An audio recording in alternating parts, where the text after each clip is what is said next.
out here. Something just killed my dog. Something killed your dog? My dog went flying through the air over the tree. I don't know how it did it.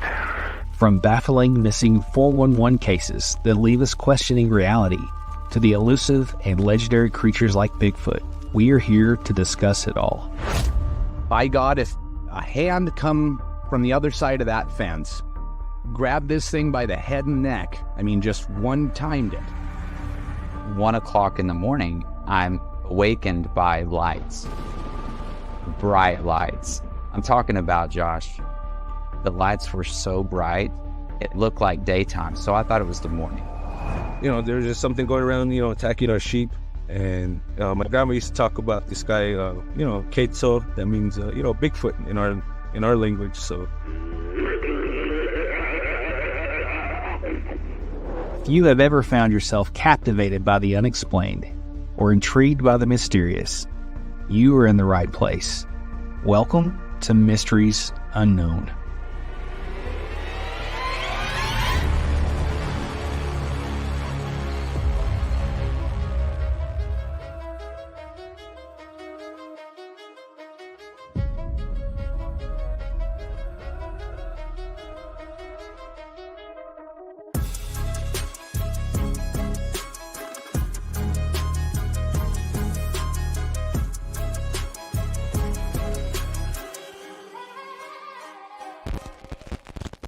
What's going on, everybody? Welcome to another episode of Mysteries Unknown. What's up, Daniel? What's up, brother? Can you hear me? I got you, man. Guys, let us know if you can hear us okay. We've had a little bit of technical difficulties before we jumped on the show. Last minute, everything decided to crash, and we were both freaking out a little bit. So hopefully we're good. Let us know in the comment section if we are good. But we got a good show for you guys tonight. Daniel, what are you drinking, man? What you got? And what do you think I'm drinking? Padna? Mountain Dew. Yeah, Mountain Dew. I got my coffee. He's got his Mountain Dew. Listen, I had a comment the other day. Somebody went back on one of our lives and said basically, was like, get that guy a thermos, man. So, because I always run out of coffee and cuts the show short. But anyways, Sean Rush says loud and clear. Good deal, guys. Good deal. Hey, thanks for everybody being here. We got 39 already watching. We're excited for you guys to be here. Got a good one for y'all tonight. Daniel has done his due diligence, done a lot of research. But we're going to be talking about Portlock, Alaska. A lot of these encounters that happen in Alaska. Bigfoot, Dogman, you name it. We're going to be talking about it all tonight. So we're excited that you guys are here. And he's also got some stories from my home state of Arkansas that he's going to be talking about. So really, really excited, man. So how's your week been? Dude, my week has been crazy. And it's not that I'm not ignoring you. It's just I'm trying to turn some volume down here because like everything coming through the mic, through my headphone is just like exploding in my ears. So oh man. No, that's way better. Oh, that's better. So I had, better? for some reason, my volume was jacked all the way to the ceiling. So, but no, my week was good. You guys, if you didn't know, I was up. Hey, do you see who we got in the chat right now?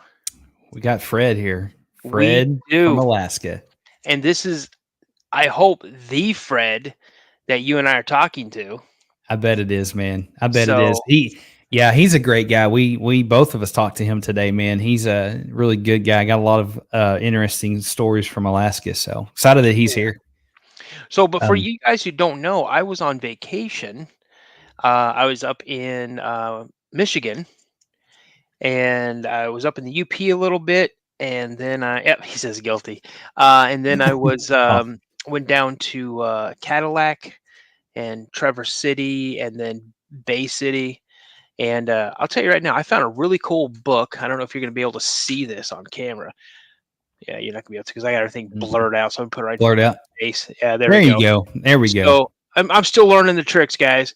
But Monsters of the Midwest, and if you can't see, I've got some stuff tabbed here already that I'd like to go, maybe touch on. But yeah, some pretty cool stuff.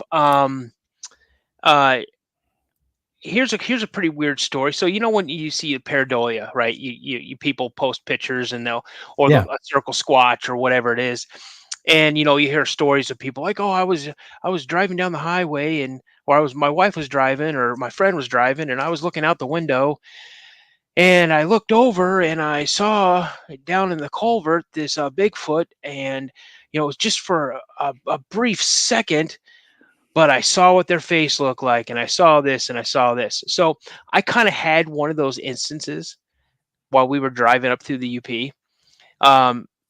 The UP is, I guess, is pretty notorious for Bigfoot sightings and most of all Dogman sightings, right?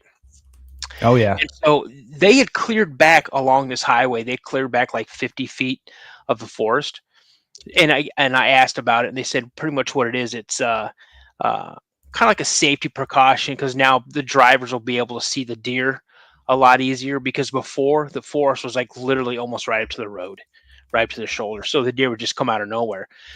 And as we're driving, I was in the passenger seat of my truck, and I just look over, and for a second, I saw something that did not look like a deer to me. It looked like it had pointed ears. It had a muzzle or snout, and it was like a dark tan, like dark sand color.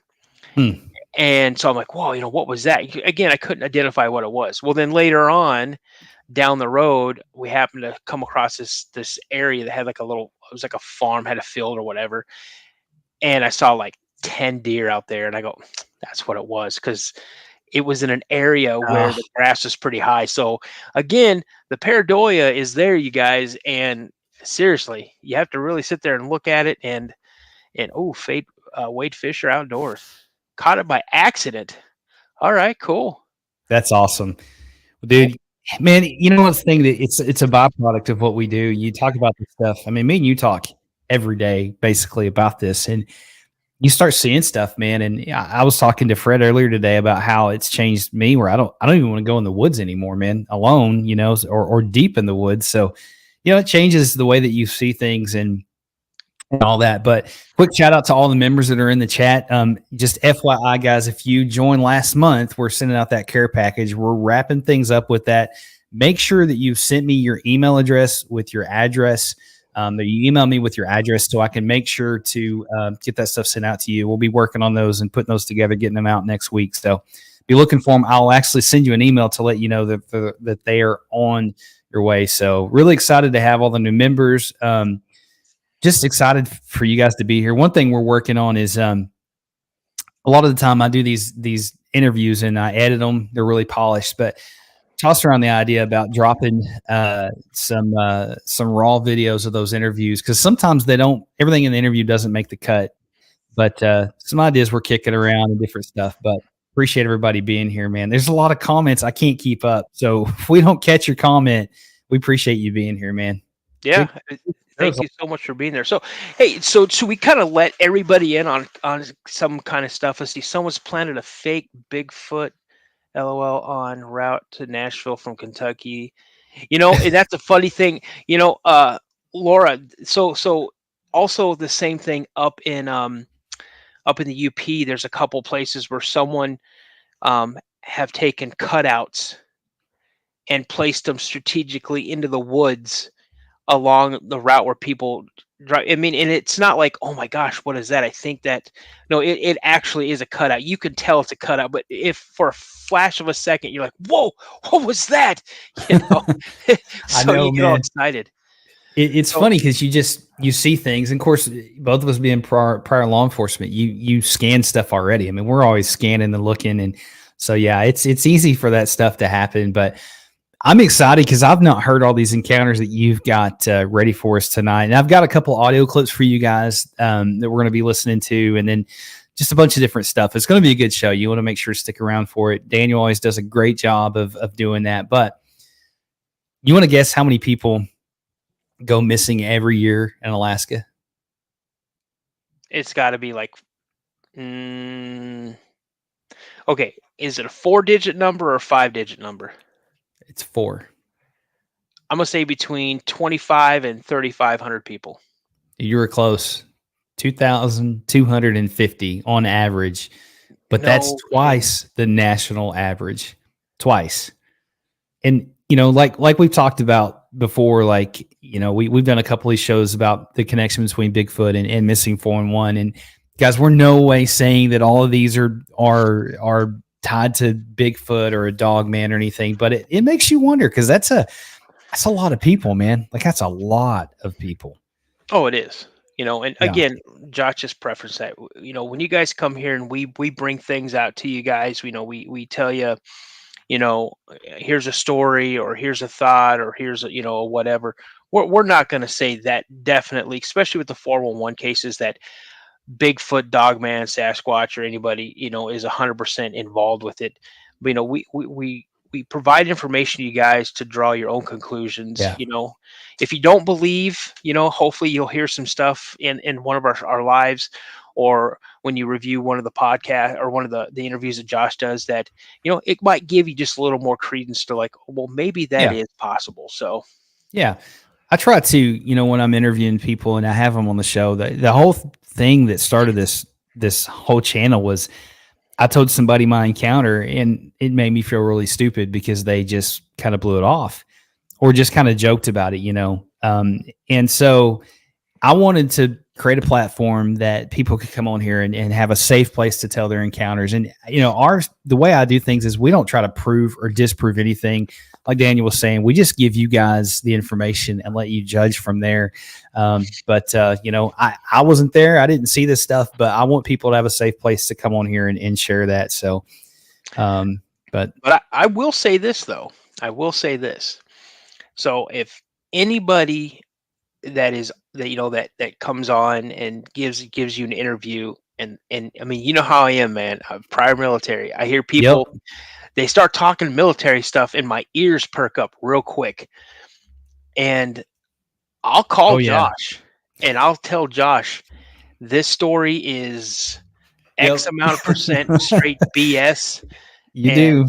And well, it's like the same with me, like in law enforcement stuff, all those cues and terminology and stuff that you learn. It's like, I mean, and so I'm no expert when it comes to military stuff, but it makes you wonder, because some of these guys come on, they give very detailed information and throwing out stuff that's just like, I don't know, but you know what? Somebody come on here and I'll pronounce this. I'm going to butcher that. But more than 2,000 missing every year, that is horrific. And that is one thing that, we're always cautious about talking about this stuff. We understand these are real people that really lost their lives, and there's loved ones behind that. So in no way do we want to make light of that. So if we talk about some missing cases and tied to Alaska tonight, if we go that route, just know that we do understand that that's that was a real loss, and we definitely want to keep that in mind. So, but anyways. Oh, for sure. Yeah, Mr. Duffy, absolutely. 81's here. And you notice I didn't say Mick Duffy, Mr. Duffy. Mr. Duffy. What's up, Mr. Duffy? Glad you're here tonight. It's good to see everybody. Daniel just decided he had to have a vacation, so he took off last week. So if you missed the show, you can blame him. It's his fault. Listen, I'll take that. But you know what? I did tell you. What did I tell you? I brought my laptops, and I brought my headset and everything. So you know what? Josh I just couldn't blame as well. I guess I'm just as much to blame, but I mean, vacation's a vacation. But man, I know you got some good stuff for us. I'm excited to hear it. Guys, we're going to be talking about a lot of different encounters. We got some Dogman stuff. I pulled up a Dogman account for you guys that we're going to listen to and talk about. You guys seem to really like those. So we pulled some stuff from that, and he's got all kinds of stuff. But you ready to dive into some of these stories, man? Yeah, give me 1 second here. My phone buzzed. I just want to kind of. Gotcha. While he's doing that, guys, if you have an encounter or you want to reach out to me or get a message to Daniel, you can get a hold of us at mysteriesunknownpodcast@gmail.com. I think I got a banner in here. I'll drop that on there. But I would love to hear from you if you've seen something and you want to report it, or you just want to say, hey, what do you think about this? Send me an email. I do respond to those. Sometimes it takes me a week or two because they're coming in more now. So we got that going on. And, if you're interested in kind of behind the scenes footage, more of like, hey, this is the raw cut, just, send me an email. Let us know. We're curious to see what you guys would like to have with that. A lot of stuff in the works, but we're just excited to get on here and chat with everybody. And it's good to see everybody. But so this guy right here, he is coming on the show Monday. And what's up, man? Hope you don't mind me shouting you out. Really, really, really interesting encounter. I'm not going to go too much into it, but you guys, it's in California. You don't want to miss it. It'll be dropping Monday. So really good stuff. But anyways. Nice. Oh, and he's a new member. I know, man. He texted me today, man. I'm so just, it's awesome. So Lewis, I'm glad you're here, buddy. Thanks for being here, man. Cat's out of the bag. Yep, it's a good listen. He has lived a very interesting life. He has traveled all over the West Coast on his bicycle, seen a lot of crazy stuff. I would just tell you that this thing involves tree snapping. He's got charged by a bear, a lot of weird stuff. We'll get into all of that, but Monday about 11 o'clock is when I'm going to drop that one. So, well, bro, you just mentioned tree snapping. So remember, okay, so outside of our hotel room, it backed up to like a marshy area and woods. And my daughter had flown in on the 4th of July and flew out on the 5th. She just wanted to, it's like a little mini vacation for her. And I got to see my youngest grandson. And her and I were standing out on the patio and we were looking back into the hotel room and we heard this loud noise and this crack and then like something running off. Like we didn't no idea what it was. And then I sent you pictures. And what would you say? What would you say? It was up about 8 feet up on the tree. Yeah. Yeah. This tree was literally just broken off. There was no wind, no rain. There were no pterodactyls trying to land on this tree. Now it was dead. I'm not going to deny that, but yeah, it just fell. It's like, weird, man. That's your typical, Class B sighting stuff. Like, I mean, you start thinking about the height of those things and then how they fall. And yeah, things can fall, but I don't know what's going to fall and then something run off that's 7 foot up. And then, that's just weird. So that's the kind of stuff that keeps you up at night. Daryl's here, says hi, everyone. I don't know if that's your first time being on the show with us, but glad you were here. Mr. Duffy says, I got a mouth popping on video for the first time the other night. Those are crazy, man. They are. I'd love to hear it, man. If you want to send it to me, I'd love to hear that. So Flower Child says she's going to send me a story about her cousin who lived in a country in Sapulpa outside of Tulsa. We're positive a Bigfoot beat on his trailer one night. They moved the next day. Listen, Daniel, you know all about that. You know all about that, brother. Hey, I wish he would have just beat on my camper, but he didn't. He tried to push the damn thing over. It makes you wonder why they do that. And Fred, we talked about earlier from Alaska, I think he had to jump off, but we were talking on the phone about how aggressive sometimes these things are. And I catch flack sometimes on this channel because I talk about I don't think they're good. And it's like some of the things that they do makes you wonder, like, I don't know, man. And what do you think, Daniel? Why do you think, and I know we're all over the place, but why do you think they have a tendency to peek in windows at kids? I kind of have my own thoughts on that, but I'd like to hear yours. Well, again, your view is completely different than my view. Yep. We've established that early on in our relationship, our friendship. Oh yeah. Yeah. So one, I think the biggest thing is curiosity. It's just the curiosity, and I tend to believe that more times than not, when a Sasquatch is sighted in the vicinity of a child, it's a female or it's a younger one, and the reason being is they're curious. The female, it's more of a motherly thing. A child one, if you see a younger juvenile, it's more likely they're curious. And there may be they're wanting some type of interaction. Again, I don't know that to be true, you guys. Honestly, I don't. The reason I bring that up is because my brother, when we lived in this property in Graham, Washington, he saw 2 young ones. I never saw the 2 young ones. Right. I saw the female. On more than one occasion. I also had an interaction with, I want to say, the young adult. He's the one that tried to push over our camper. Then I saw the big male, and it wasn't like a clear sighting of the big male. You could see something off in the distance. excuse me, he never got close enough to where I can get a definite look at what his face looked like, but you could tell it was not a bear. It was not the female. It was not the young adult. It Yeah. was definitely a big alpha male. But the big alpha male did not always come around. I think he just there, if he heard me and my brother goofing off in the woods, He would come. he would come just to make sure, hey, you guys better not be doing anything stupid. And I think he also did it to keep the younger male at bay, because again, that's the only aggressive, part that I had, So in that, I can hear that story. I've listened to that story. I don't know how many times, and it's always very intriguing to me. And it's it's one of my favorites, and it just makes me wonder. Like, and I know that they're curious, but if you go back to Native American culture, man, like in their culture, a lot of them talk about them being cannibals and coming and taking children from the tribe and things like that. So it makes me wonder if that's still, learned behavior, or that's kind of what they do. I don't know. I was listening to, I don't remember what podcast it was, but I was listening to a podcast. It's been a long time ago, but this Bigfoot creature every night would come to the window and, look and stuff like that. But eventually it started to motion for the kid to come. Like it would motion. Right.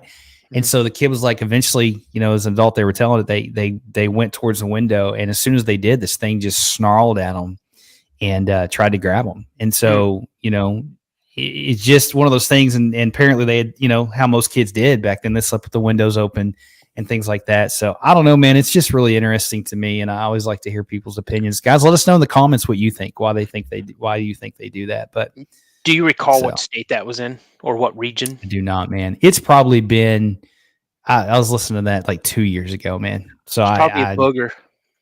Yeah. Down south, man, listen, down south, they get grumpy, Oh, so they're grumpy, man.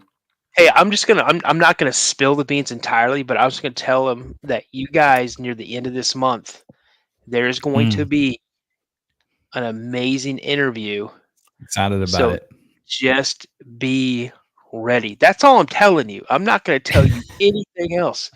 So you guys just be ready. Yeah. So hey, everybody out there. Exactly. Grumpy Sasquatch. Hey, out there. Are you guys ready? You guys want to hear some stories? Do you want to hear some good old boy stories from Arkansas? Let's do it, man. Before we get into Portlock, Alaska. Let's do it. Guys, if you've never been to Arkansas gets a lot of flack, but it's very rural in a lot of places. And, what we call mountains are not real mountains, but we have one mountain. But anyways, really, really, really out there. And so it's the perfect spot for these creatures. So, yeah, man. And I don't know if you want to say who sent those to you, but I'm excited. I'm excited to hear them, man. I'm excited. Okay. You got to highlight this. Okay, Bad. He goes, I hear it on a good authority that the Yeren, which is the Chinese Bigfoot, likes to make sweet and sour human. That is hilarious. Nice. Yeah, that's a good one. You know who I hope jumps on, man, that cracks me up every time? Who? Pork and Beans. Oh, Pork and Beans. Yeah. That name. That name. It gets me every time. Yeah. Man. We got some great subscribers with some great names, and yeah. So. Sawdust is one. It says it's the humidity. You're right, man. This humidity is thick. It'll get you. It will absolutely get you for sure. Yeah, for sure. All right, dude. All right, ready? Let's do this. I'm ready, man. Let's do it. These are good old boy stories. Back in 1986, me and my buddy, we decided to do some hunting in the Ozarks. While we were hunting, we heard this long, loud howl off in the distance. We looked at each other. My buddy looked at me and he goes, "Hey, what do you think that was? You think that was a mountain lion?" I said, "Yeah, I'm pretty sure that was a mountain lion. Why don't we head on back out of here?" So over the years, I would later learn that that was no mountain lion. After watching videos and shows and movies, I believe we heard a Sasquatch. It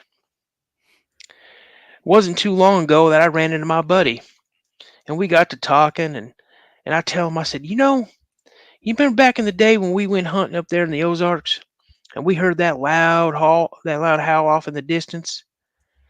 And my buddy goes, yep, I remember that day just as it happened yesterday. And I said to him, I go, man, I really don't think that was a mountain lion. I'm pretty sure that was a Sasquatch. And my buddy looked at me dead in the eyes. He says, you know what? I've been thinking the same thing all these years. I've been watching all these shows and videos and movies, and I think that was a Sasquatch as well. And this happened in Arkansas. So, yep, I know right where he's talking about too. I've spent a lot of time in the woods there. So, man, I got to say, dude, that the accent's awesome. I love the accent. I got to wet my whistle a little bit. I like it. I can't do any. I'm from the South, so that's natural for me, but I can't do that many that many accents. So, but dude, that's crazy. That's crazy, man. This is 1986, so this person would probably be like in their early 30s, maybe late 20s, early 30s. So, Ridge Runner goes, hydrate. But yeah, so this person also sent. Well, when I talked to this person, they told me like four stories. Yeah, and I forgot the details of the other two, so I'm going to get in touch with him again and get the other two details. Awesome. This one that I'm about to read, this one really, really, really, one, piqued my interest. Two, it really disturbed me. Okay. Because being a hunter. Okay, anybody out there who's watching right now, if you're a hunter, put a 1 in the chat. Give you a couple seconds.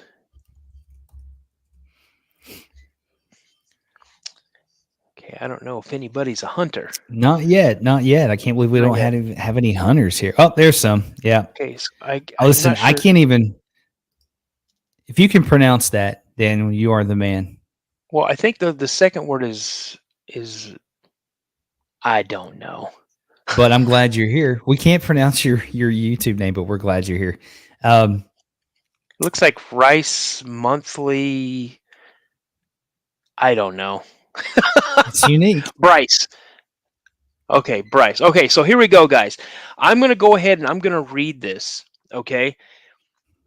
And then I'm going to ask you a question because I've been hunting since I was like 8 years old. Right. And this absolutely blows my mind. And it just makes me, if I go out hunting again, I need to make sure I have some firepower with me. Absolutely, man. Okay? Absolutely. And so this story takes place near, and I'm not saying the name of the creek. I'm going to say the name of the creek I used in one of the last stories, Rancher's Creek. Okay. So this takes place near Rancher's Creek. My former boss owns about 1,200 acres of land. And for 10 years, I was a caretaker of that property. Well, he used this land to hunt on, and he even had a hunting club made up of a few guys who hunted the land, me included. Back in 2004, I was sitting up in my stand when I saw this big old buck. Raising up my rifle, I scoped in on that big boy, taking some deep breaths, steadied myself, slowly placed my finger on the trigger and squeezed. The recoil from the rifle traveled through my shoulder, but I kept my eye on the buck. I watched him flinch as a bullet hit him, and he jumped up and ran off over a nearby ridge. I waited a few minutes before getting down from my stand. I knew the area where he ran off of, so I know I would need another set of eyes to help me find this buck. I walked back to the clubhouse and waited for the others to get back. One by one, the fellas came on back. I asked one of them, I said, "Hey, would you mind coming back out here and help me search for this buck I shot earlier?" He said, "I sure would." So the two of us headed on out back and soon came up to the ridge where I had watched that deer run down. It wasn't too hard. We picked up the blood trail pretty quickly, and in no time we located the buck. As we approached it, something wasn't right. As we got closer, I could see that someone or something had tore open the buck and removed all the internal organs, but just left the body. We searched around the area and we found nothing. Okay. Man. All right, you Hunters, guys. What do you do with that, Hunter? Yeah. I being a hunter, I honestly I have no idea, man. I mean, I when I talked to this person, I asked him, I said, what did it look like? Did it look like a knife had cut through? You know, did someone use something to go ahead and, field dress this deer? And he's like, no. He goes, and it wasn't like it was just ripped apart, like shredded. It looked like something had grabbed it and just pulled it apart. Like pulled it apart. Like it had to have hands to do it. Yeah. And then scooped everything out. And the gut pile was gone. There was nothing. The cavity was completely empty. That's wild. And they said they searched around. They searched around looking for this gut pile. They found nothing. I don't know what you do with that. Now I do know from watching, Discovery Channel and all these type of things, National Geographic and everything, that, predators, when they feed on a kill, they go to what? The path of least resistance. So I hate to say it, they're going to go through the rectum, and they're going to go that way and then eat whatever they can to get out.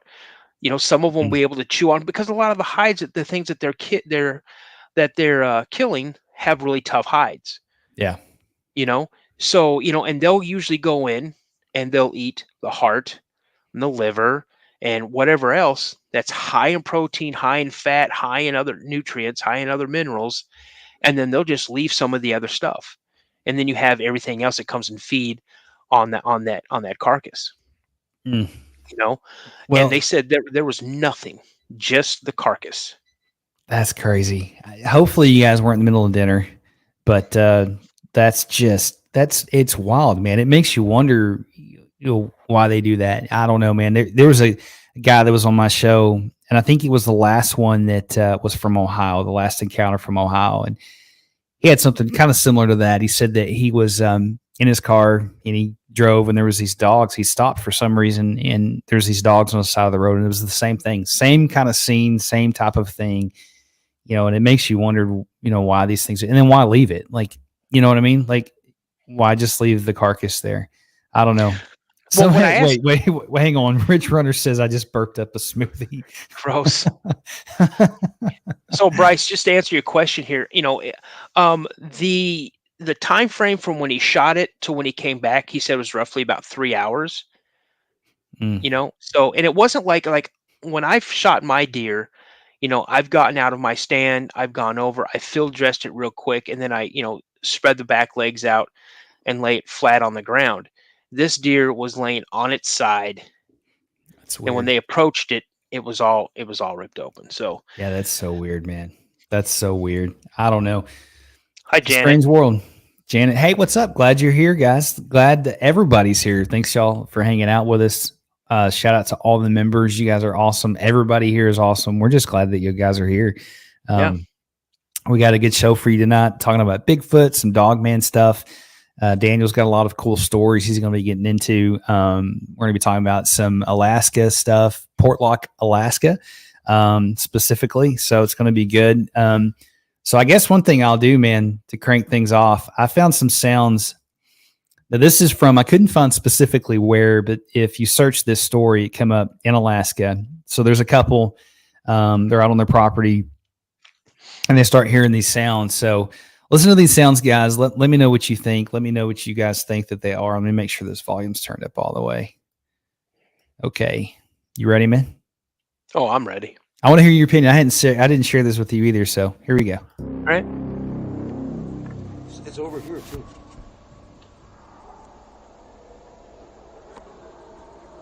It's coming from back there, too, behind us. See, that's a dog.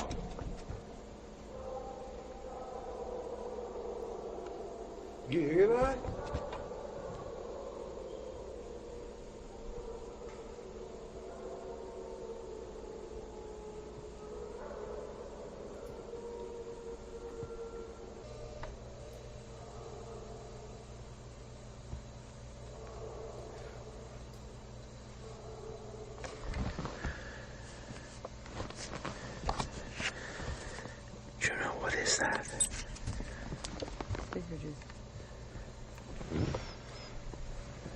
Juno, stay here.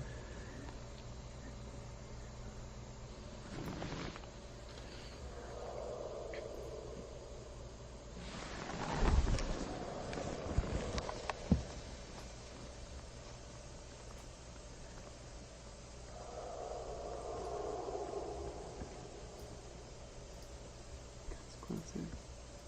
It's two.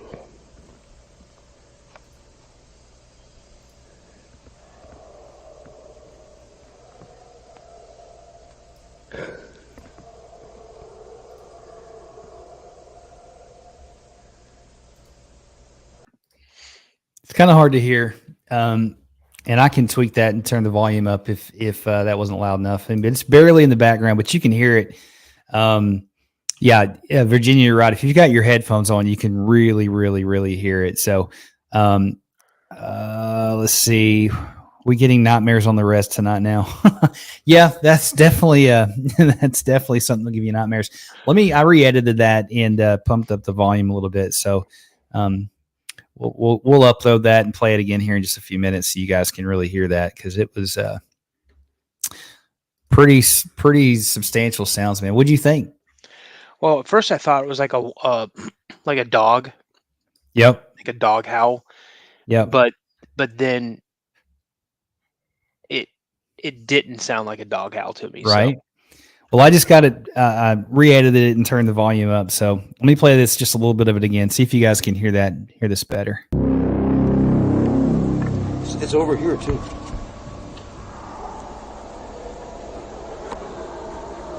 It's coming from back there too, behind us. See, that's a dog.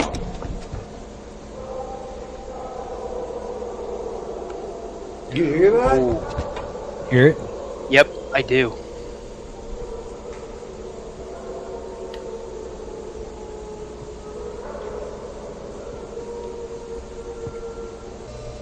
Oh, wow, dude.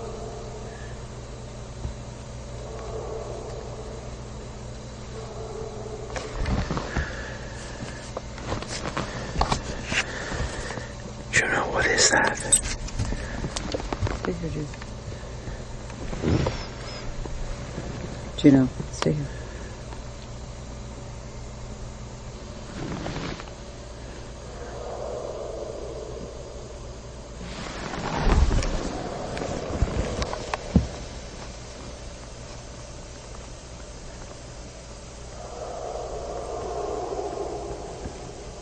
Yeah. Yeah, dude, you can definitely.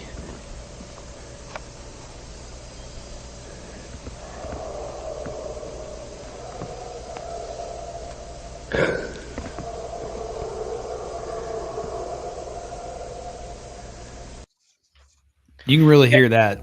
Yep, and what you can do is you could definitely hear. Now, if you guys couldn't hear that well, what you hear not one, but maybe 2 or 3 dogs.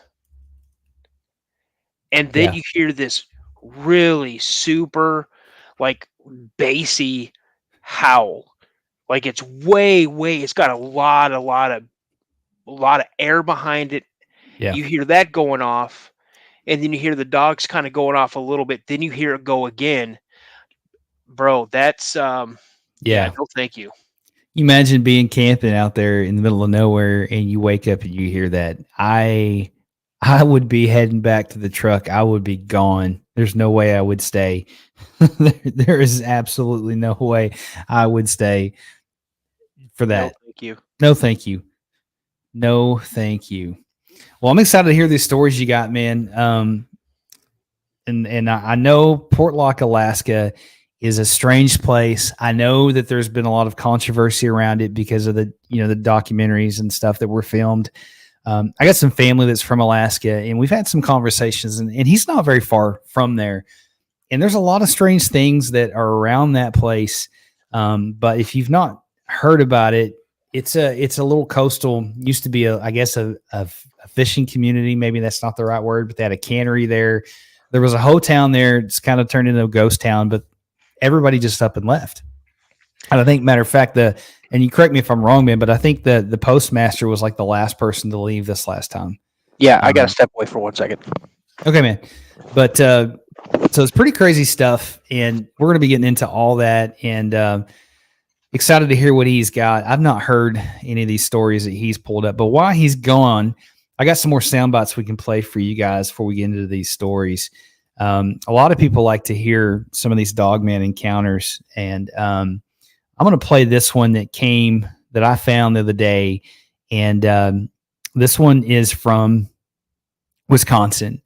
And listen to the guy's voice, the way he tells the story. He's retelling the story. You know, in law enforcement, we really paid attention to the inflection in people's voices and the way they talked, the way they told their story. But I was not able to find out exactly where in Wisconsin, somewhere in the woods, but it was him and a buddy. They were out in the woods playing one day, and they come across this creature. But check this out and let me know what you think. Let's see here. Get the volume turned up here. Okay, here we go. Really see just how massive the animal actually was. The close distance between us within seconds. Could have reached out and grabbed me by my hair. But you can't freeze. You cannot freeze in a moment like that, because you freeze, you die. I've always liked it. It's always been fun to just be out there. The cabin is located in a town that's not far from Siren, Wisconsin, in northwestern Wisconsin. We would go up there several times a year, especially during the summer. It's literally just surrounded in miles and miles of thick forest. It's the middle of nowhere. Once it got dark there, it was spooky. It was a scary area to be in. For years, we would have campfires in the fire pit. And from the fire pit, you can look up the hill that goes to that tree line, and it'd feel like at night, like there was something watching you. It always felt like their eyes just locked onto you from up there. That day, I was hanging out with my cousin. He was about my age. I decided to go and have ourselves a little battle, going around with BB guns that shoot plastic BBs. It's a fun game, but it doesn't feel good to get hit by those BBs because they fly pretty fast. I was more into it than my cousin was. He dressed in regular plain clothes. I had an old Army woodland camouflage, and I figured, hey, camouflage, woods, they go hand in hand. We were at the top of a hill where there's a slight clearing in the wood line where you can see for a good 50, 60 yards. I called time out because mostly I was winded. I was tired from running. And I figured, hey, let's take a break. I noticed that the woods were dead quiet. All the birds had stopped chirping. It clicked in my head that there's something wrong here. When the woods go quiet, it typically means there is a large predator nearby, whether it be a bear, mountain lion. It's something that I'm familiar with because I've had multiple encounters with predators in the woods, and it's a terrifying experience. I began to look from left to right across this clearing because I had the feeling of being watched.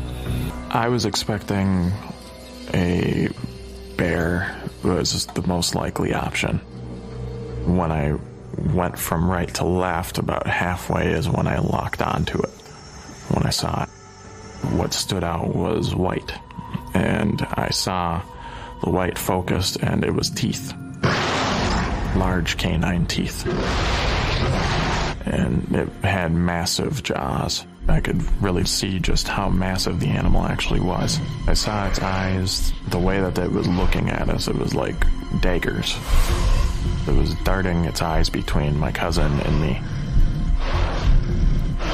I tensed up immediately. I did not want to deal with this situation.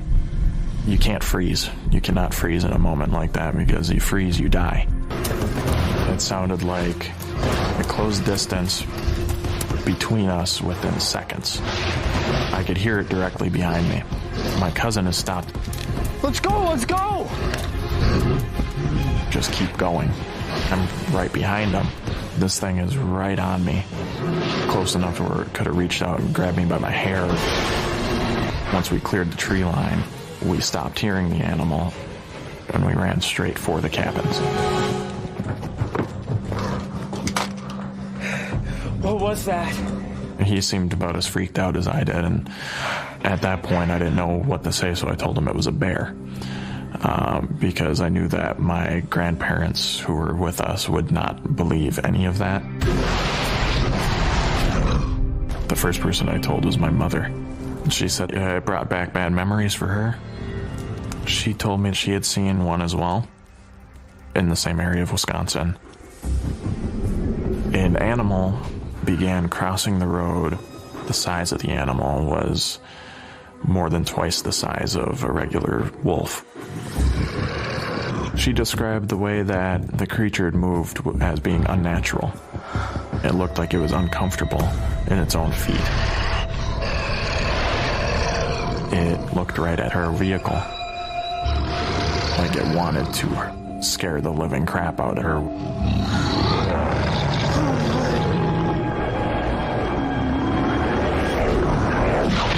It immediately charged the car. She believed that what she was looking at was pure evil. And decided to break off and run into the woods. No, thank you. I don't know what I just got done listening to, but from what I heard, no. Yeah, Nope. it happened in Wisconsin. I didn't realize he'd mentioned the town, but just a Dogman encounter he had, man. And I think I would rather run into Bigfoot than Dogman, man. If I could choose, right? Like if it's one of those things, because there's no question, man. Dogman's just pure evil. I mean, there's no, you know what I mean? Like it's just definitely not good, but yeah, pretty scary stuff. So Nice. man, let's hear about these stories, man. What do you got All for right. us? All right, guys. So we got Fred from Alaska back in, and I'm going to read about Portlock, Alaska. And I did a lot. I spent about 3 days looking. Actually, I spent more than 3 days looking for stuff on Portlock, Alaska, and it's the same regurged, rehashed BS that you're going to see that's online. And you got the Discovery Plus documentary, and I'm going to tell you right now, Fred is a Native American up in Alaska. I've talked with Fred quite a few times, and I'm telling you, number one, I have high respect for Fred. He has a what's the word I'm looking for? He's got like a pipeline into this whole environment. And if anything, I mean, I'm part Shawnee and part Cherokee on my mom's side, and if anybody hasn't really had any dealings or any interactions with Native Americans, one thing that you guys need to know about us is that we are very blunt. We're very honest. We are not gonna, we're not gonna mix words. If you tell us something and we need to relay that, we're going to tell it to exactly the way you told us. Because if you look back in the day, as I talked to Fred today, our culture is primarily an unwritten history. It's more of a verbal history. So with that being said, I'm going to read what I was only able to find, and then I'm going to add some stuff into it when I talked to Fred today on what he gave me. So here we go. Portlock, Alaska, located on the southern end of the Kenai Peninsula in south central Alaska. Portlock's story begins around 1786 when Captain Nathaniel Portlock of the British Royal Navy passed through and praised the area. The town took his name. However,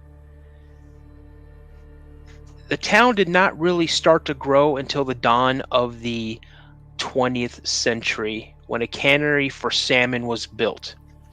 Now, when it was built, Portlock was a very small village. It was just a handful of residents made up of fishermen, lumbermen, miners, and cannery workers who were largely of Russian and Native Alaskan descent. By 1921, Portlock had grown enough to open a post office. But within 30 years, the town was abandoned and its residents moved to nearby places like Nanwalek and Slendova.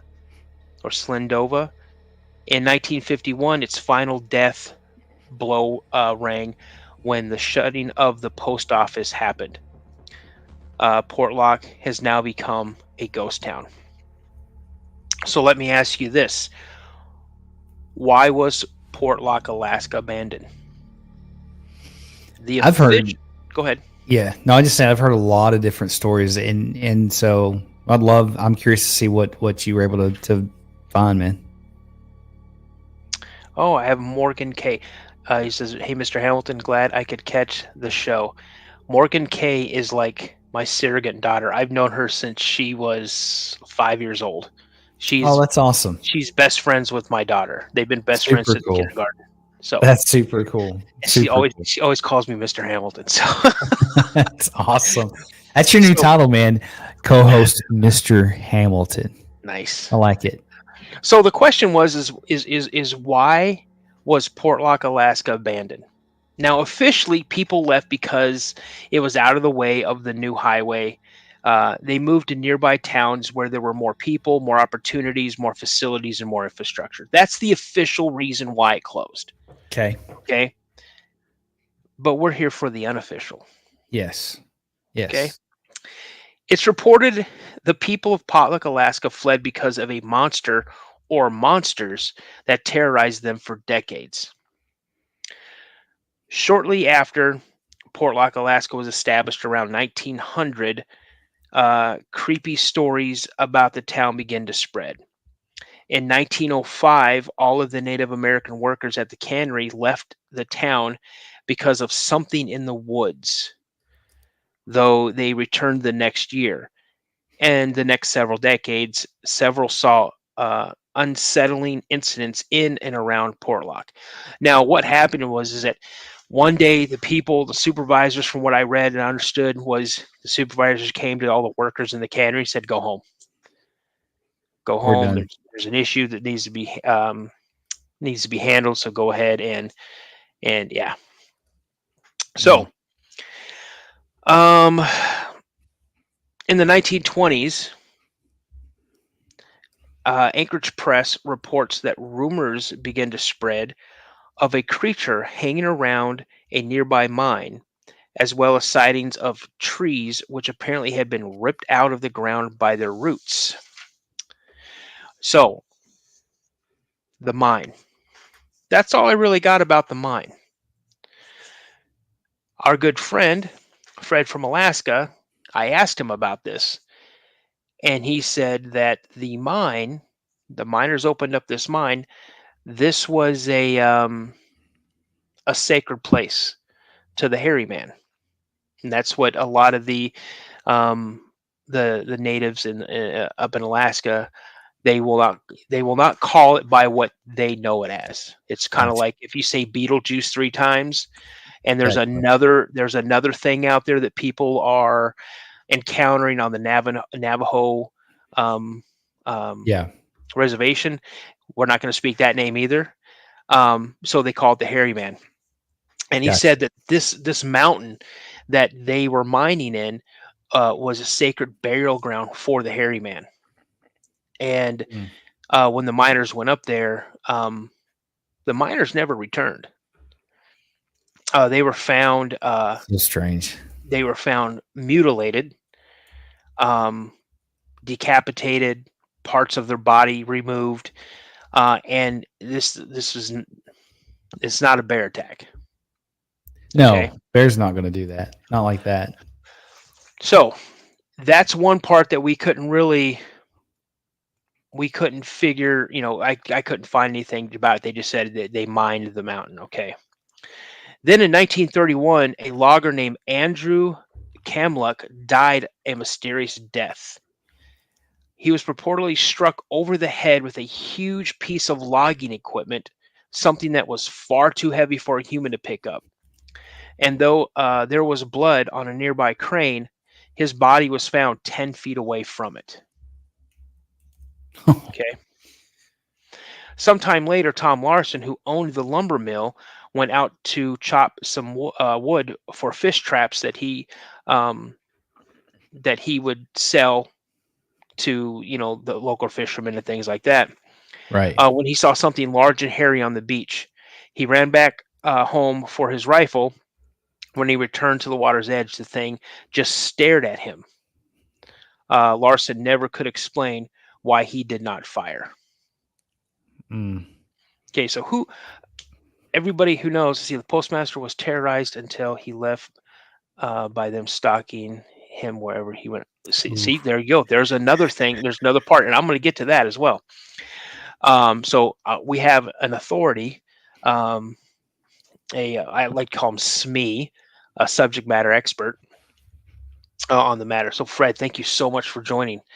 Yeah, absolutely. It was also reported that hunters who had come across a set of 18-inch footprints while tracking a moose.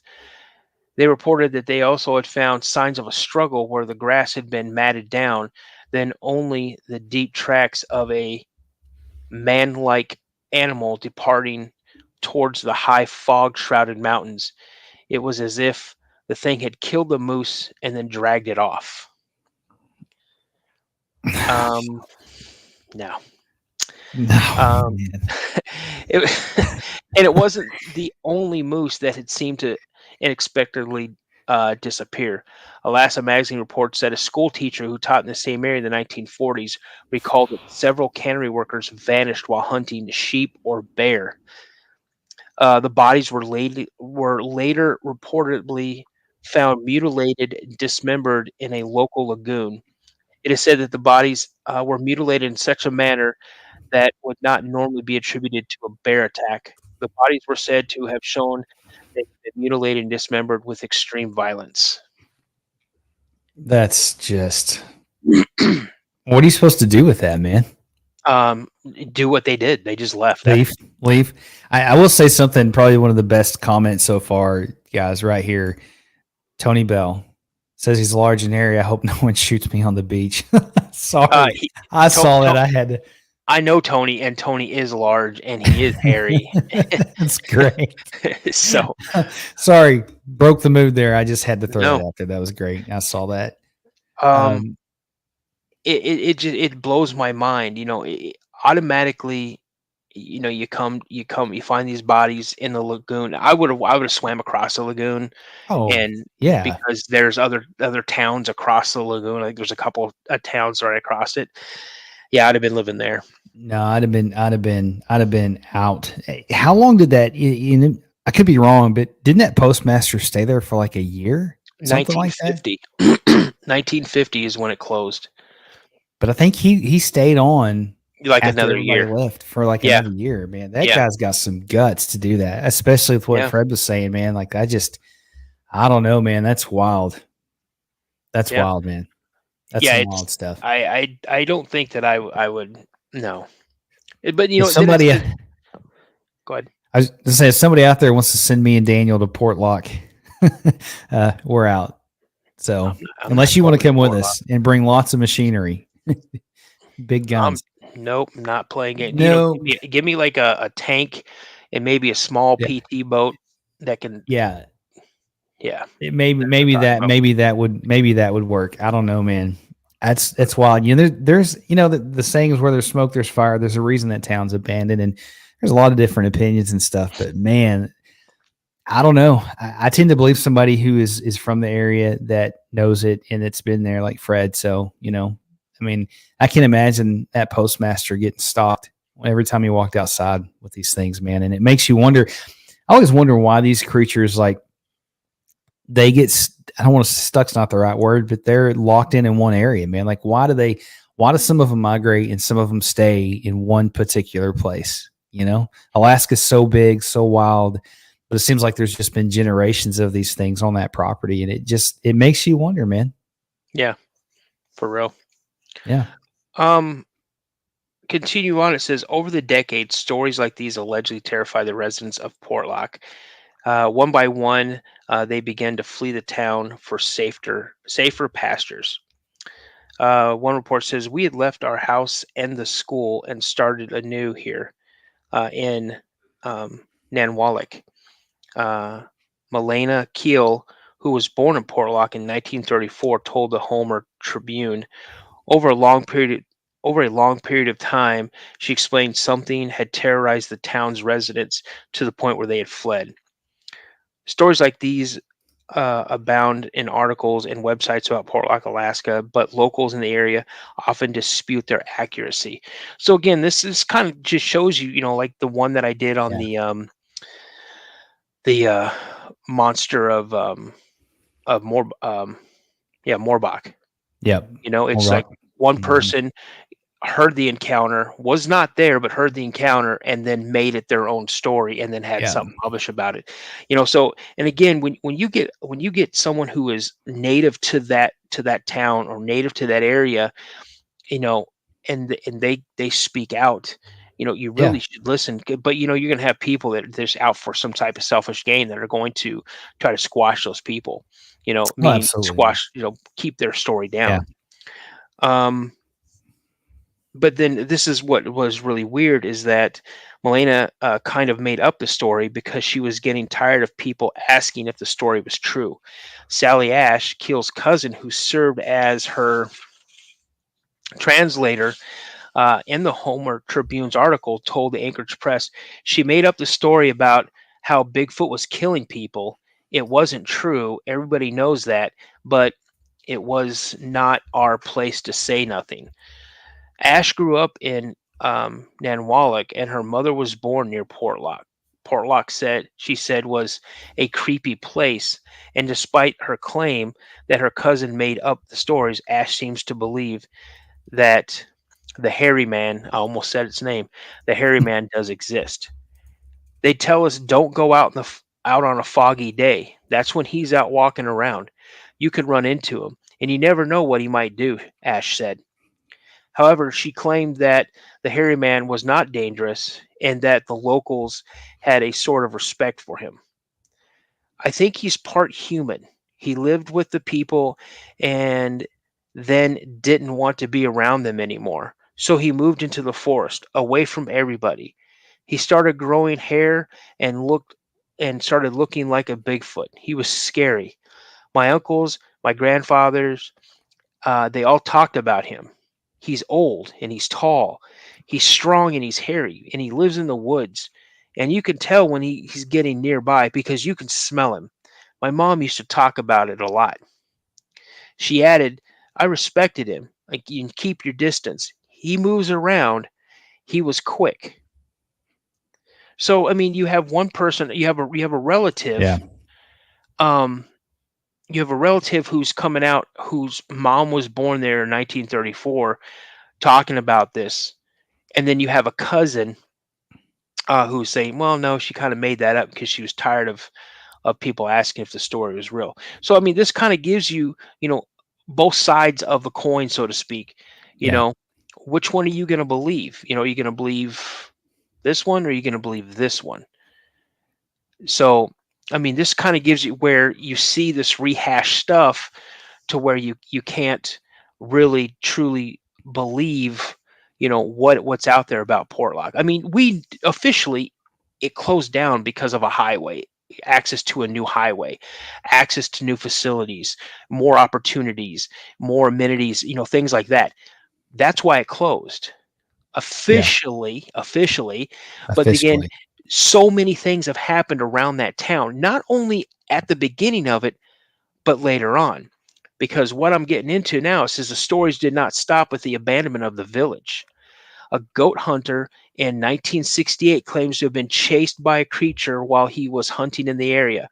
Then in 1973, 3 hunters took shelter there during a 3-day storm and claimed that each night something had walked around their tent on what sounded like 2 feet. Now, there's also another story, and I can't remember. I don't know why I didn't put it on there. There was a man and a woman who was sailing around in the bay, and they saw Portlock, and they went ashore, and they were going to stay the night. I want to say it might have been rough weather, bad weather. So they're going to stay the night. And while they were there, yeah, the abandoned buildings would be a good HQ to provide shelter. And that's what these people were doing. They went into one of the abandoned buildings, but then they kept hearing something walk around and making noises. And they decided, we're getting out of here. So they got back in their boat and they left. That was a good call. Yeah, oh, for sure.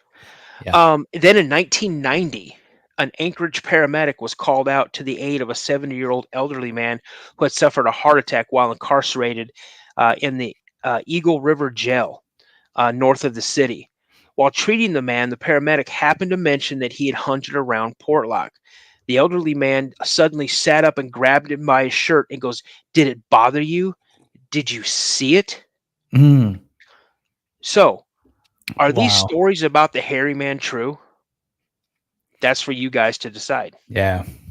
Wow. And that's what I got for Portlock. Dude, that's great, man. First of all, thanks for doing the research. Guys, Daniel does such a good job with that, man. He does this because he loves doing it, and he digs in and finds these stories and this research. But really good stuff. There's a lot of questions, man. My first question is what did that 70-year-old man do to get put in jail? So, second, I don't know, man. right? But for him to set up like that and then ask those kind of questions, like, where there's smoke, there's fire. And, I tend to believe that, why would the hairy man, as they call it, why would he not be in that area? It's the perfect place, for that to be, especially with all the people they had showing up dead and the way that the bodies were mutilated and all that stuff. It makes a lot of sense to me. I tend to believe that there is something out there, there's always truth behind every story, and you just got to figure out what that truth is and what that looks like. But me and you personally have both had encounters, so we understand what it's like to see one of these things.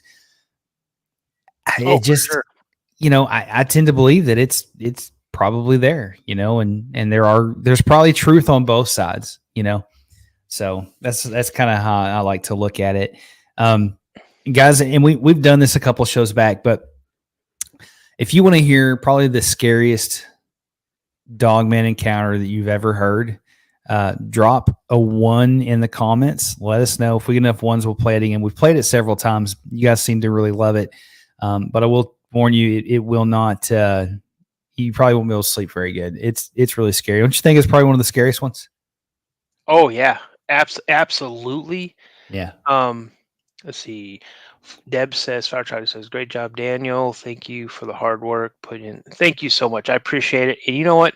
It's not really work because I love doing it. So if there's a way, Josh and I could retire from our jobs and and do this full time, you guys, I probably, again, I'm not saying, hey, everybody, join this and do this and do this and do super chats or whatever. I'm not asking. I'm just saying if there was ever the ability where this thing takes off, if there's a way for this to take off, I never know. Josh and I could look at this, man. Oh, brother, dude. We appreciate that, man. Thanks, really, man. we do. Thanks, dude. That's awesome. You don't have to do that, man. You didn't have to do that, but it's very much appreciated. If we could do this full time, like legit, we would absolutely, we'd be out in the field all the time. Oh yeah, we really would.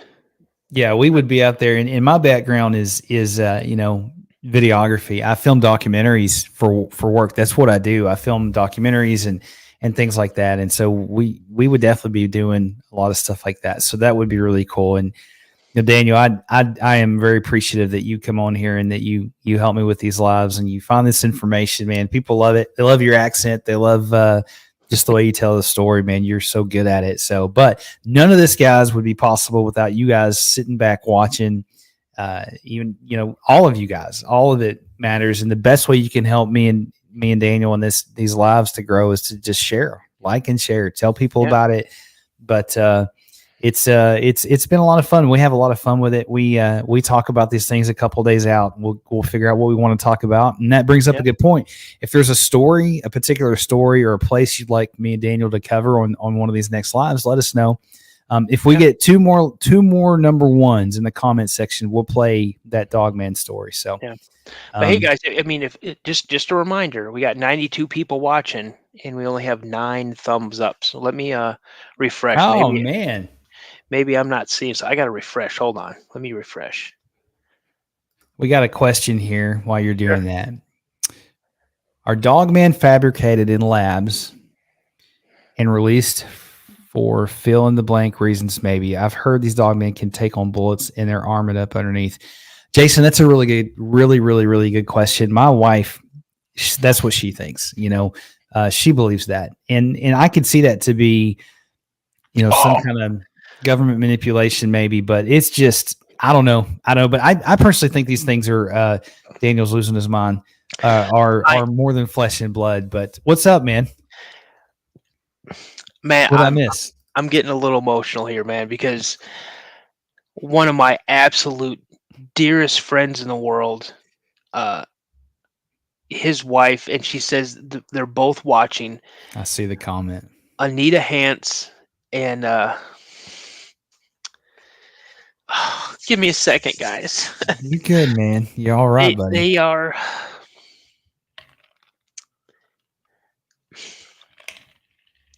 Oh man, that hit you in the feels, man.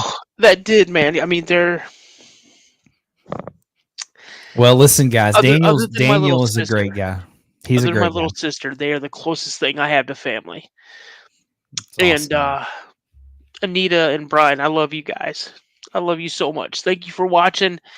Oh man, I'm sorry I wussed out on you guys. I apologize for that. You're good, man. You're all right. I get it, man. That's what I love about doing this. You never know who's watching it. It brings people together. It's really cool. But Anita, Daniel is a pretty amazing guy. He's pretty amazing. So you guys are fortunate to have him in your life. Very fortunate. You all right? Yeah, I'm good, man. Guys, I apologize. And for some of you first times watchers, hey, I am an emotional person. I wear my heart on my sleeve. I'm very passionate.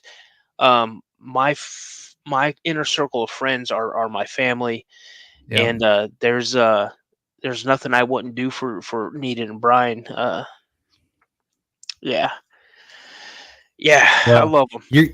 You're gonna get one thing about this show I can promise you is me and Daniel both are very authentic. We're going to give you exactly who we are. And I think that's what makes it work. I couldn't do these lives without him. And, that's who he is, man. He wears his heart on his sleeve. He's just a really good dude. Somebody said, "Are you ticklish?" Actually, no, I'm not. I am not ticklish. I used to trick my daughter when she was little, to tickle my feet because she thought I would laugh. So I would fake laugh, but I just wanted to scratch my feet. So that's what I wanted great, man. That's great. That's awesome. Okay, so we got plenty of front door says, "Play that sucker, fellas." All right, let me go in here and find it. Now, I will tell you, Daniel, for some reason, is brave enough to turn his lights off every time we play this. I'm not. Yeah, there he goes. He's like, turn the lights off. But this guy, what are your thoughts with it, man? What do you like? I don't know what to do with this one. Bro, here's the thing. He is. You guys, you hear the emotion in his voice. Yeah. He is a very, very, very lucky man. Yes. I can tell he's an older gentleman. He's probably in his 70s to 80s. I'd say at least that, yeah. And I don't know here's the thing. People down south, especially the people who are very rural south, like in the sticks, they're no nonsense. They don't have time for BS there. Mm-hmm. And this gentleman right here. So some people said that this is a fake. It's a BS story.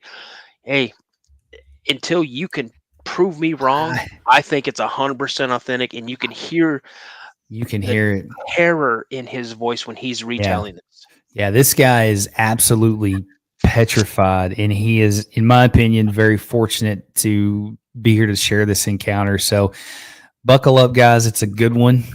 So Everybody turn Might your not lights sleep. off. no, I've got mine on. Mine's staying on. But let us know in the comments if you're turning your lights off. All right, here we go. And, you know, this thing keeps drawing closer and closer to me, and I just can't make out what this thing is. It don't look like anything that I've ever seen.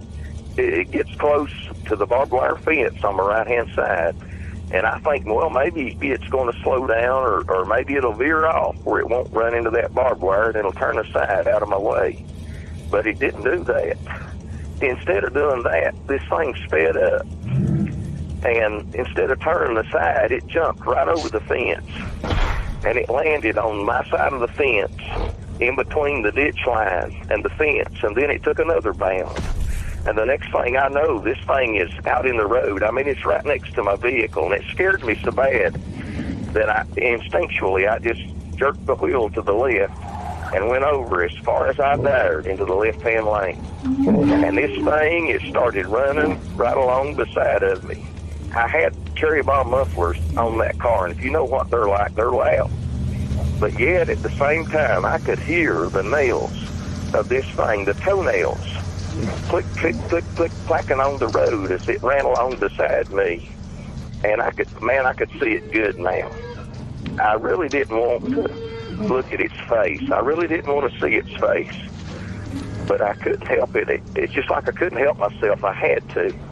And, I mean, this thing was tall. It had to be at least 7 feet tall. It towered over the top of my car.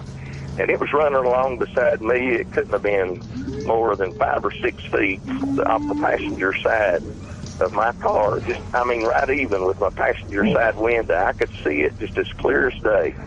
And I know that if it wanted to, this thing could have reached right in my car window and right over to the driver's side from the passenger side, and this thing could have grabbed me, and it could have drugged me right out of the car. If it wanted to, it could have just ripped my head off, or it could have leaned in my car window, and it could have bit my head off. I don't know. I know it could have, and I wanted to get out of there, but I didn't dare because I was in this steep curve, and I knew that if I hit the gas, this car probably wasn't going to be able to handle the curve, and it was going to run off in the ditch, and I was going to wreck, and I was going to be there alone with this thing, and I was going to be at its mercy. And for a little while, it just ran along beside me and just didn't pay me any attention. But that didn't last. Just slowly, seemed like it took forever, but just slowly, it started to turn its head, and it looked at me. Couldn't help it. I looked full in its eyes. I wish that I hadn't. I wish I'd never seen it. I wish I could erase the picture of what I saw from my mind, but I can't. This thing had great big black eyes. All I could see was black, and they just looked as black to me as a bottomless pit. They just seemed soulless to me, and I just had a sense of evil that came over me. And this thing, when it looked at me, it was like that it could look through me and look to my very soul. And like I said, I just felt like I had been touched by evil. I don't know how else to explain it. And there was such a fear. And I wanted to scream or to holler out or do something, but it just seemed like my mouth just dried up like cotton, and there wasn't a sound that would come out.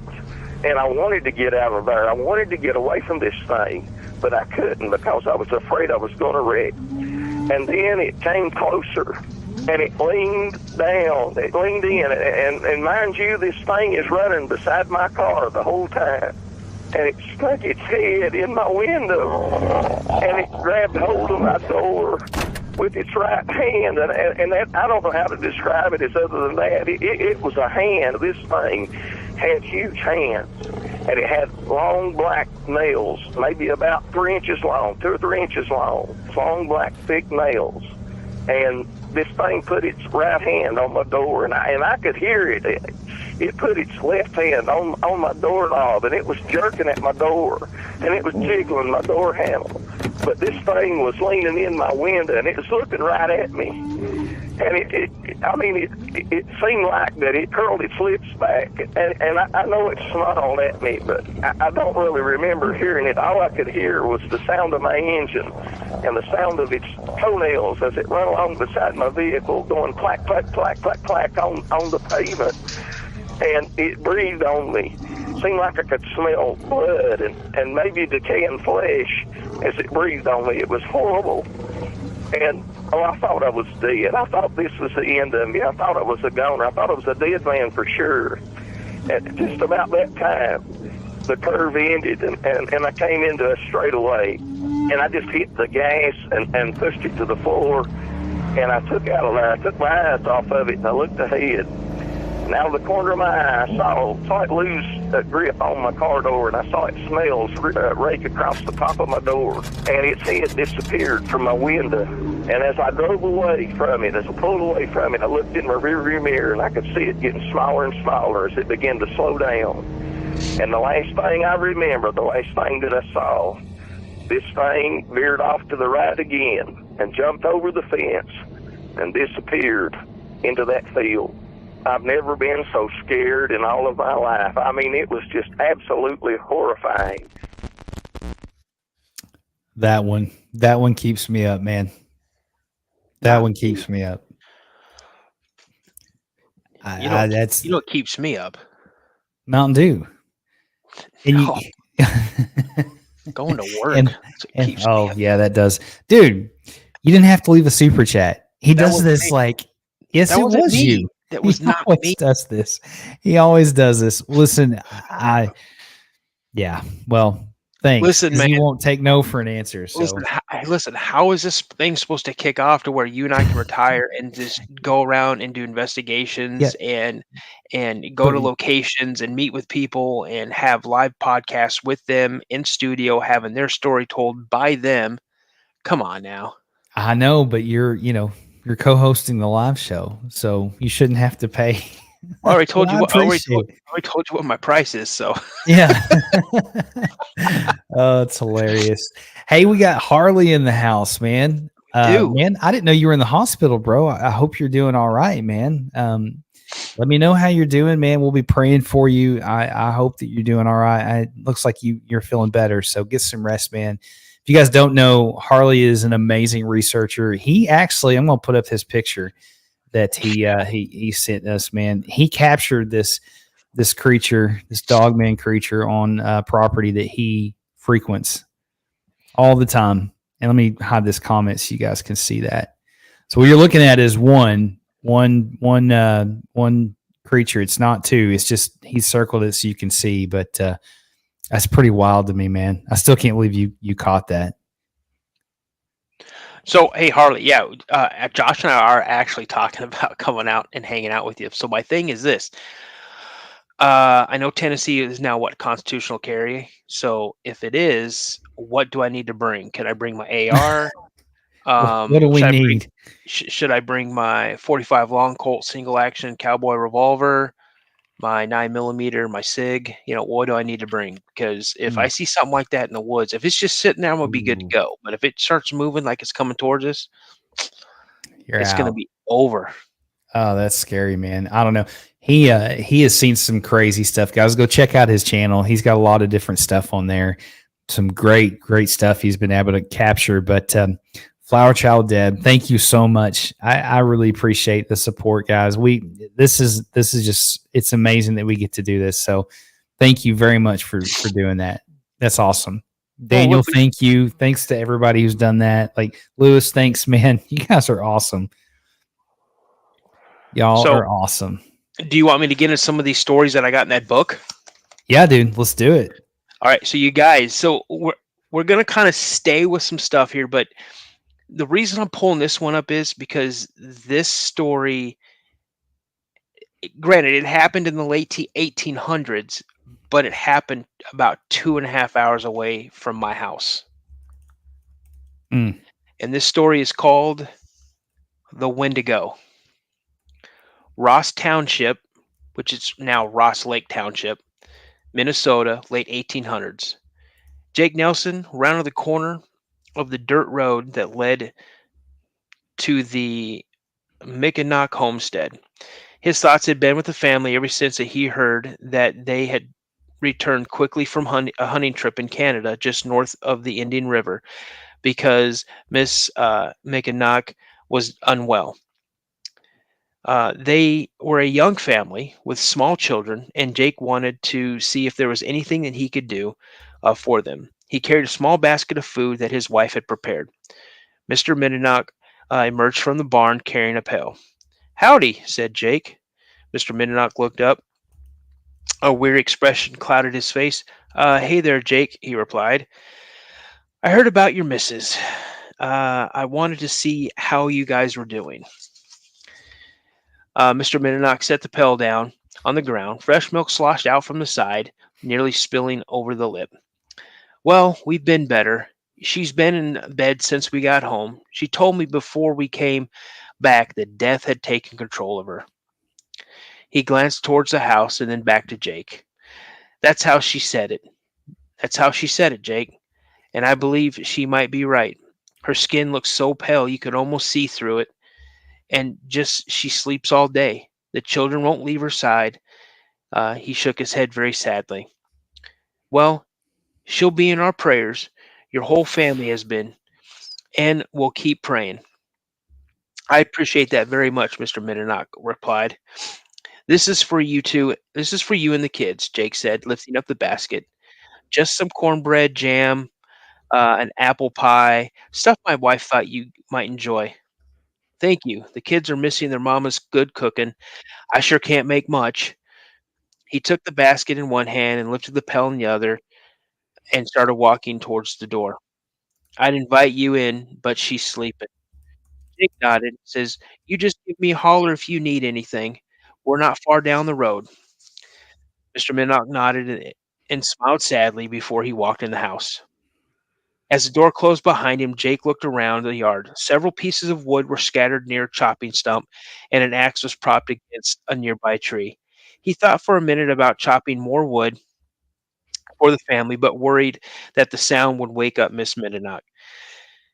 He noticed a small stack of freshly chopped wood near the pile, near the door, and he figured he'd just go ahead and set it up for at least a day or two. He decided to stop back tomorrow and see about chopping the rest of the wood. Looking away from the home, something caught his eye in the muddy muskeg just beyond the woodpile. Something seemed to be rising out of the bog. At first, there were just two bright lights, much like orbs, he had seen floating around the muskeg behind his own house. They seemed to be rising from the marshy ground and float around the trees before fading away. When he had seen them before on his own property, his friend Billy McGillis explained to him that the lights were just gas rising from the marsh. But these orbs were different. They were not floating independently through the air. They were set together in a gaunt face. The face was covered with ashen skin that seemed to be stretched across nothing but jaw and orbital bones. As it rose higher, Jake saw that it was an entire creature. The monster, tall and thin, stood roughly 15 feet high as it emerged from the watery ground. Jake squinted. It appeared to be dressed in white lace. "A Wendigo," he whispered. He scrambled back and tripped over a stray log. He didn't stop to see if the thing was coming any further out of the water. He pushed himself back up and ran down the road. Jake remembered hearing the natives talk about the Wendigo creature at times. They claimed it came like a banshee to foretell death. They said the horrible curse fell upon any man who saw it, and the man would resort to eating human flesh for survival.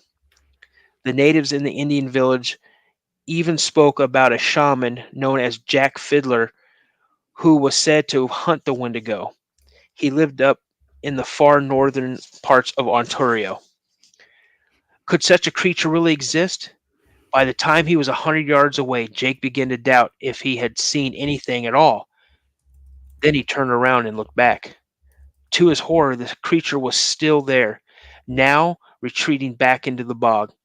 Fear pulsed throughout his body as he watched it. Unable to break his gaze, he felt an urgent pressing that he needed to know where the monster was going. The thing stumbled, nearly falling as it sloshed through the standing water and rotting vegetation. Terrified by what he had seen, Jake turned and ran down the road towards his home. Would it come after him? Could it affect him as it had reportedly done to others? Jake didn't stop running until he was safely home. The next morning, he was still shaken by what he had seen, but he had to return. He was determined to help his neighbors with anything that he could. When he arrived, the children were standing in the front yard, their faces streaked with tears. The doctor stood near the front door, speaking with Mr. Mindenock. Doc patted the poor man's back sympathetically before walking towards the road. As the doc neared Jake, he shook his head and said, "She passed away this morning." Jake looked from the doctor to the children, who had just lost their mother. Then out of the muskeg behind the house, he half expected to see the creature looming among the trees, but there was nothing except a gentle breeze rattling the green shrubs that sprouted along the muddy bog. The Windigo was gone, but with it went a young wife and mother. Jake wondered again with a shiver if the monster had seen him, and if Jake himself would be cursed. Jack Fiddler, the shaman whom the American Indians of Indian Village had spoke about, was arrested alongside his brother Joseph by Canadian authorities in 1907 for the murder of Joseph's mentally ill daughter-in-law. The men admitted to the crime, but claimed she had become a Windigo, and in accordance with the tradition, needed to be eliminated to protect others. After being arrested, Jack admitted of killing 14 other people whom he believed to have become Windigos. Before the brothers could be tried and convicted, Jack escaped from prison. He died by suicide by hanging himself from a tree.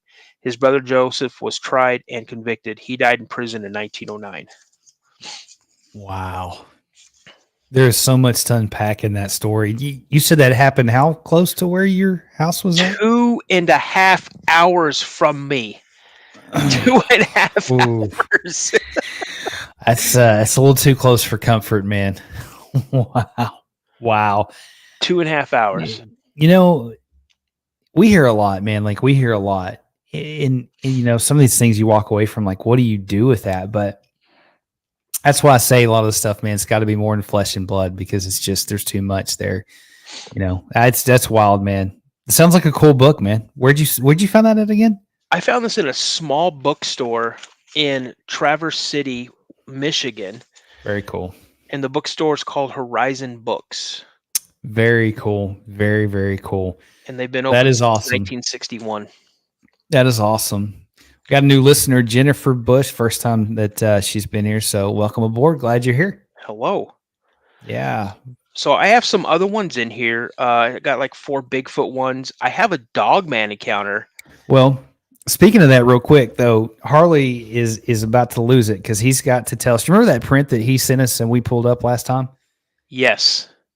So he says it wasn't a Dogman, but he wants to tell us what it is. So I'm going to show this real quick before you get into anything else. Okay. Guys, he sent me this print, this one right here. So let me remove this comment so you guys can see that really good. Okay. So if you look here, looks like it's got 3 toes. And he sent me one more, same print. Okay. Harley, we got to know, man, what is that? Yeah, I have no idea. He said, I didn't expect to be told what this is, but no need to apologize, man. We want to hear it. So let's have it, man. Tell us what that is. Wild Woody says it's a bear. Then Harley goes, nope, it's not a bear. Lizard man.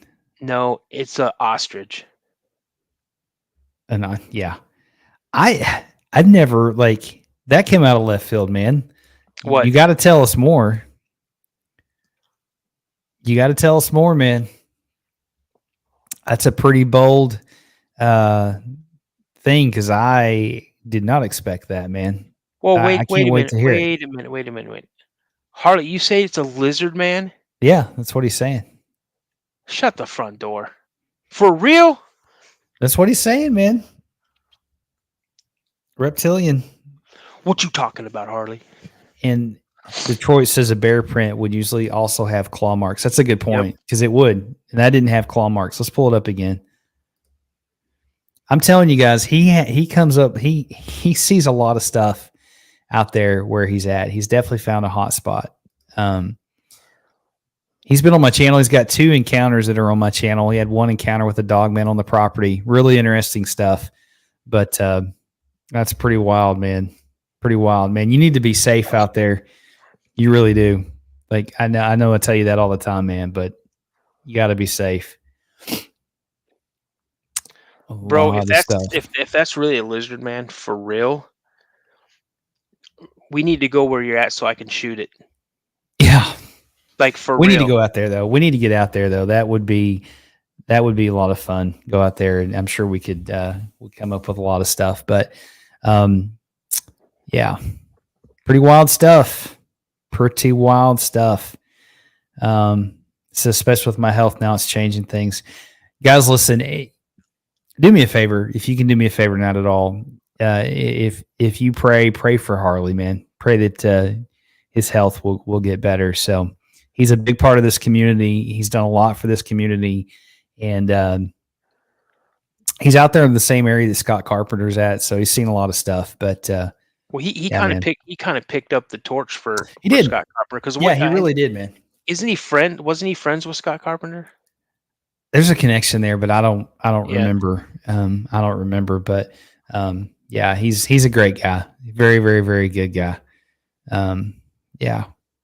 Well, okay, hold Randall on a second. says I'd have been gone. Yeah. Wild Woody says it might be a raptor. I'm telling you right now, Woody, if that is actually like a raptor from like a dinosaur raptor, no way. Ooh. You know what, Harley, I love you, brother, but yeah, I need to burn down that area. Because I'm not messing with a raptor. Because where there's one, there's more.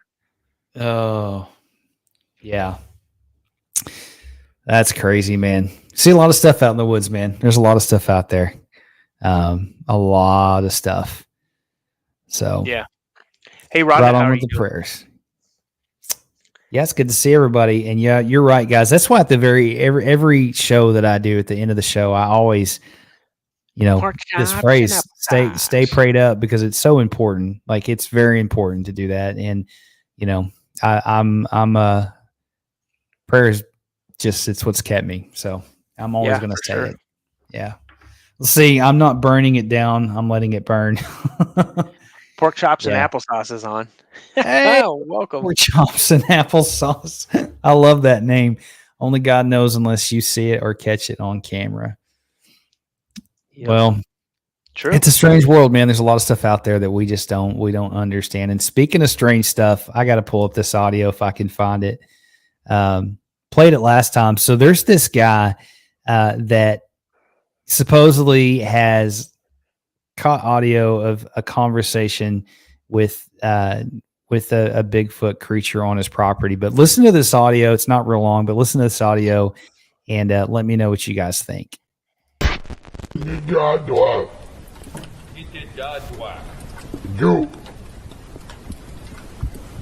my friend.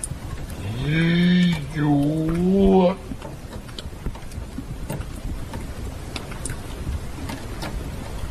I miss you, my friend. Well.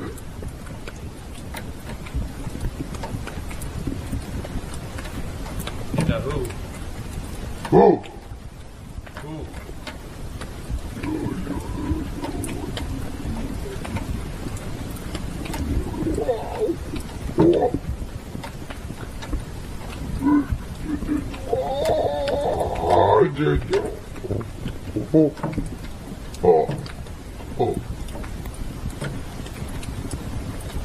And who? Number 10, my friend. What is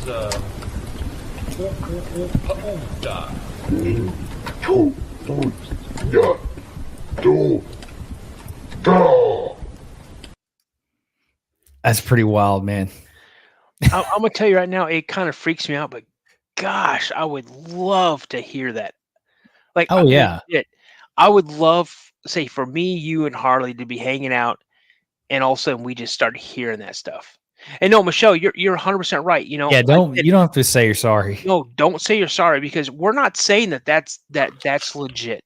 No. We're not. But I have seen interviews from of a naval like linguist who studied languages and vocalizations and things like that, and he heard the samurai chatter, and he's like, there's more than one out there, and they're having a conversation.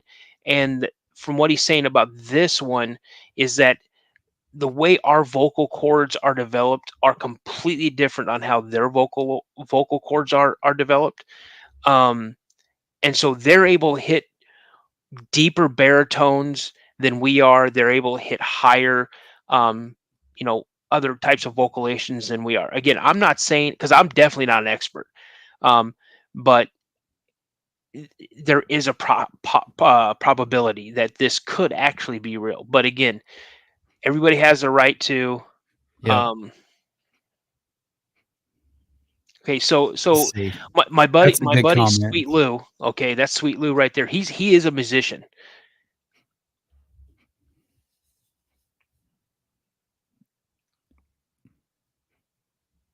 That's a good point. Yeah, no, for real. So again, it sounded like it could be staged, but from what I understand, the story with this individual is that he has actually befriended the Sasquatch that he's talking to. Right. And he had not been out in this area in a long time.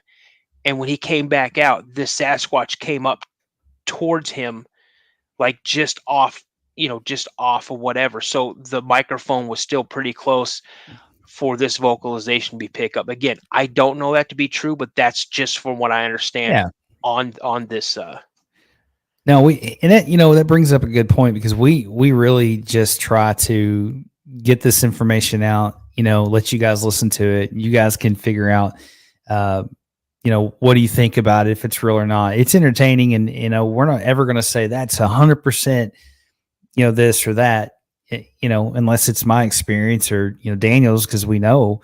But it's really strange to me, man. I just thought that you guys might enjoy that, because it's pretty strange. But let's see. Hang on. Michelle says, now Ron Moorhead's samurai chatter sounds real to me. It does. Me too. It sounds very real to me. I've listened to that, gosh, so many times, man. Mm-hmm. Like, that is a very real sounding thing that I don't want nothing to do with if I was out there by myself. So, and that's the type of vocalizations I heard the night that I had my sighting when I was 12. So, man, that's wild. Jesus is King says, I found this guy's channel and I'm not sure about it. I feel the same way, man. It makes you really wonder. But people, man, listen, from all my years in law enforcement, I've seen some crazy stuff, and people will do anything to get their minute of fame or whatever. But, I don't know, man. It's a lot of weird stuff out there. So we're just going to get it to you guys, and y'all can, figure out what you want to do with it. But thought that was interesting. Oh, for sure. Yeah. Good stuff, man. Well, you got time for one more story? Yeah. You want me to make it a short one? Yeah. Let's do one more story. Okay. So let's see. Do you want me to do, let's see here. How long is this one? No, it's that's not that long. Well, you guys want to listen to you want to do a Dogman story, or do you guys want, or say Dogman account or a Bigfoot account? So 1 for Dogman, 2 for Bigfoot. Yeah. Let's see. Flower Child says, yes, another story. Detroit for sure. Let's see. Okay, 2. 1, 2, 1, 1. Uh-oh, Michelle, you're getting outnumbered. Lisa says 1. Jesus King says 2. Why not both? And why not both? 2, both of them. You know what? We have enough time, because if we've got, what, are we going to stop at 2 hours? Yeah, man. I'm almost out of coffee, and I got an early day tomorrow. So, unfortunately, I can do both of them. Okay. Here we go. Ready? So we're gonna do Dogman first, okay? Michigan Dogman, Traverse City, Michigan, April 1987. I was just there. John passed the oncoming cars, and when he flipped the brights of his pickup back on and glanced at the dashboard clock, uh, the drive was from Traverse City back to his home in Luther. Shouldn't take too long. He figured he'd be home before midnight. That song came on the radio again, and the one that had started as an April Fool's joke, cooked up by two radio DJs. It had been the whole town of Traverse City worked up about legendary monster Dogman. John listened as the song told about the sightings and the legends. He couldn't believe the hoax had earned national attention.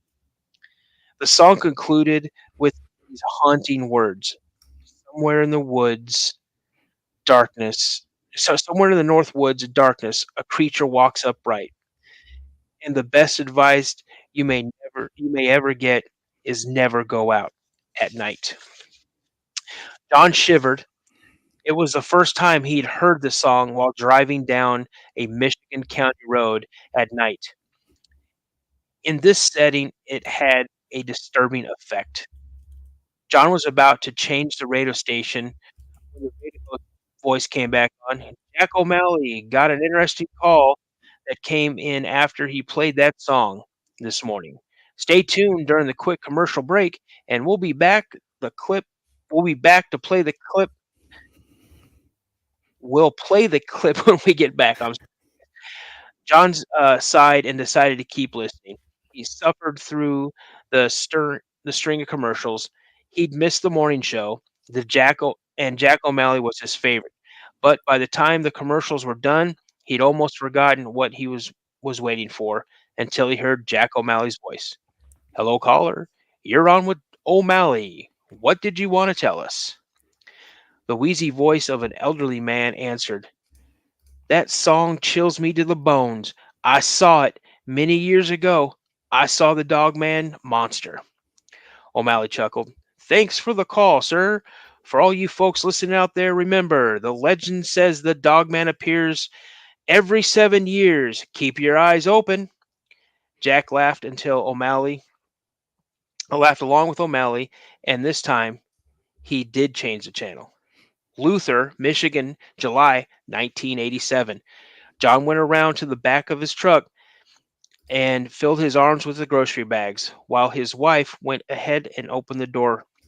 He was already on his way behind her when he heard her scream. From inside, their black lab chief started barking. "What's the matter?" he asked, hurrying to her. "Look," she said. "Look at all of those marks. Someone had tried to get into the house." John settled the grocery bags on the porch and studied the marks. The entire door frame was destroyed, marks with jagged scratches and splintered wood. "Look, it's over there, at the window too." She pointed at the front window. John studied the spot too. "And gross. It looks like it's slobbered all over here." Even though she hadn't actually touched it, she yanked her hand away from the window as if she had. "Look at this," John said. He pointed at the tufts of black fur caught in the splintered wood. "What do you think it was that did all of this? A bear, maybe?" John shuddered. Bear marks do not look like that, and I can't think of any other animal that would. Maybe it was the Dogman monster.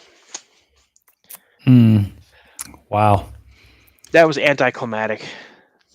I'm thinking they actually saw something.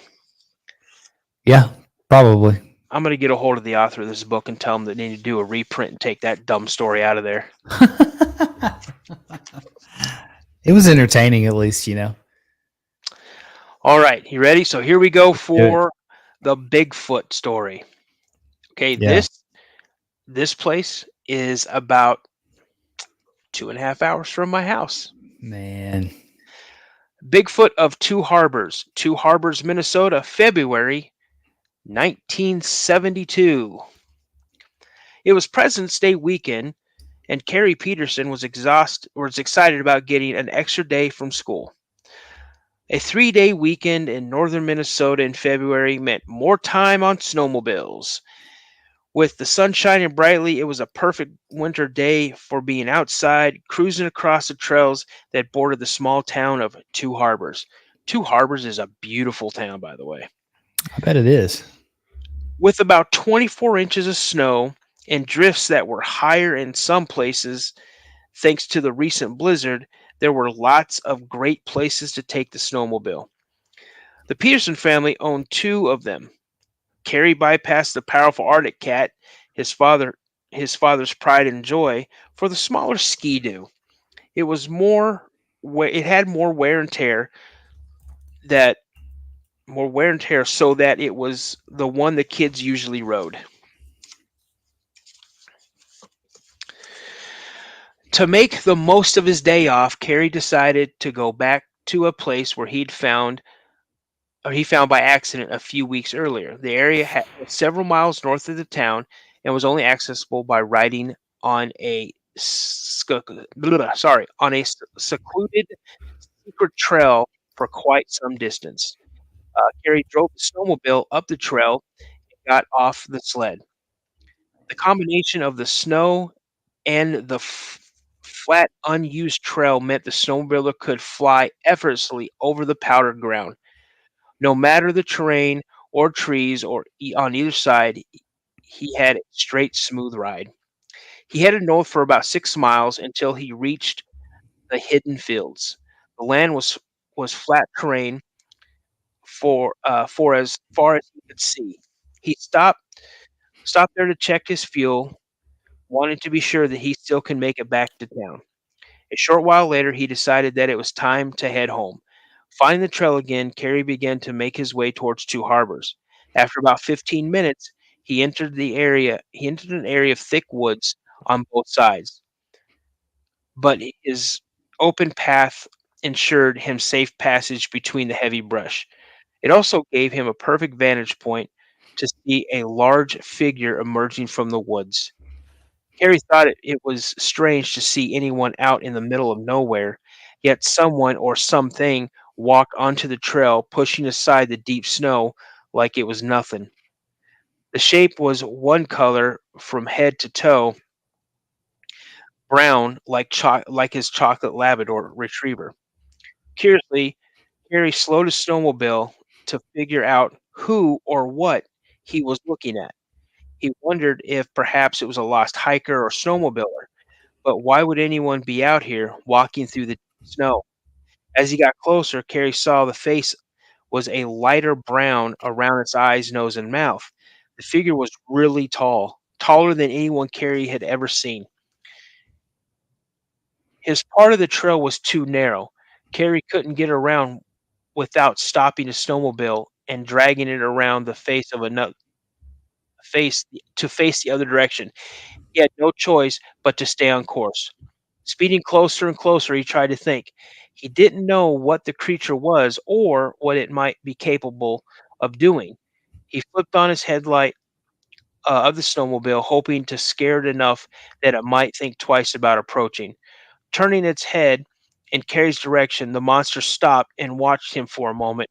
Then it crossed and disappeared in the woods again.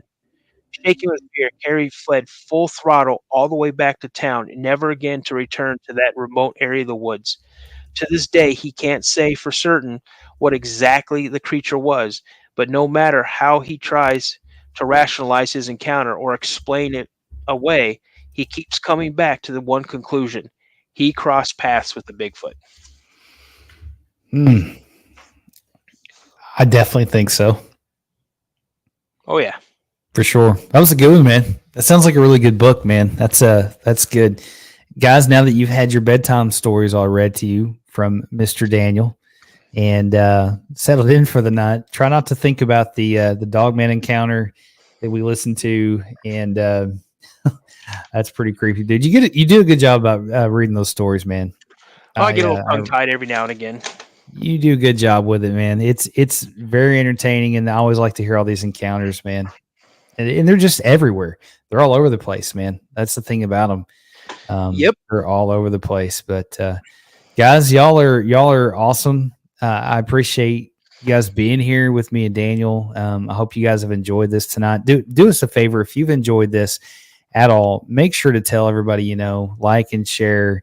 That helps get it out there. But you know, we love doing these lives. We still haven't got a set up schedule yet with these things. We're working on it and trying to get something set up for the lives. Every Monday, I drop an encounter, an interview. But you guys are awesome.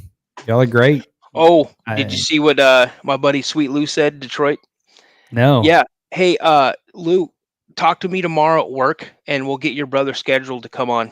Yeah, that'd be great. Love to do that. And that brings up a good point. If you guys have an encounter, an experience you want to send it to me by email at mysteriesunknownpodcast@gmail.com. So Bryce says you guys are pretty cool. I'll be back. Awesome, man. Glad you're here. Glad you came and hung out with us. Come back. We always have a good time. Flower Child says, good stories. Good night. Sleep well. We'll see you next time. Bo says, sorry I missed most of it out of town tonight. God bless. God be with you and your family. It's awesome. You guys are great. You guys are awesome. You got anything else, Daniel? I don't, man. I just want to say I'm appreciative of everybody. Thank you so much. People who've reached out to me, thank you so much for sharing your stories with me. And I hope I do them justice when I read them on here. You always do, man. You always do. Guys, I can't get off here without saying it. You know, I'm always going to say it. Stay prayed up. It's so very, very important. We'll see you guys next time. All around the world, people are reporting unexplained mysteries.